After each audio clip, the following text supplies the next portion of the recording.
Շնորհակալություն։ Հարգելի հայրենակիցներ, քննարկում ենք հայտարարագրման համակարգի ժամկետների երկարացման հարցը, քանի որ իշխանությունները չեն կարողանում կազմակերպել իրենց ընդունած օրենքի կատարումը։ Եվ անհրաժեշտություն կա, որպեսզի ժամկետները երկարաձգվեն մինչև նոյեմբերի 1-ը։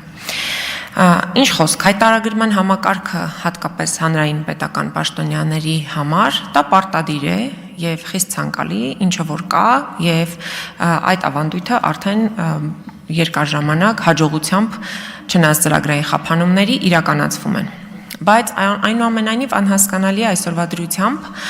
Հայաստանի քաղաքացիների վրա այդ հայտարարագրման բեռը դնելը, որը լրացուցիչ գլխացավանք է ակնհայտորեն։ Այսինքն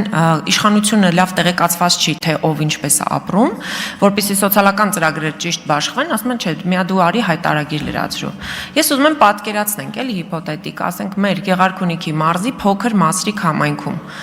Մարդիկ մի կերպ կարողանում են ապրել, ծայրը ծայրին, լրացուցիչ բազմաթիվ խնդիրներ ունեն, սոցիալական,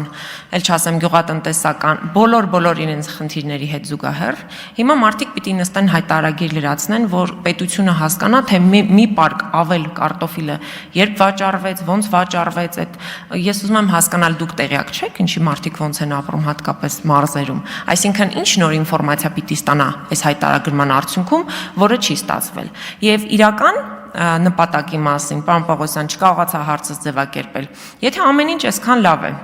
եթե ամեն ինչ իսկապես գնում է նրան, որ հայտարարագիր լրացնելը բխում է քաղաքացու շահից միայն, բայց ինչի՞ եք բոնուս առաջարկում։ Դե թող մարդիկ իրենց քաղաքացիական պատասխանատվությունը կիրառեն եւ քաղաքացիական պատասխանատվությամբ մոտենան։ Թե չէ ասում եք եկեք հայտարարագիր լրացրեք, շահեք, հայտարարագիր լրացրեք, Արման Եղանյանն էլ ասում է ավելի շատ շահ են նրանք, ովքեր որ արդեն լրացրել են։ Բայց եթե իրենց համար արվում է ամեն ինչ, ինչի՞ եք կաշառք առաջարկում պետության մակարդակով։ Շնորհակալություն։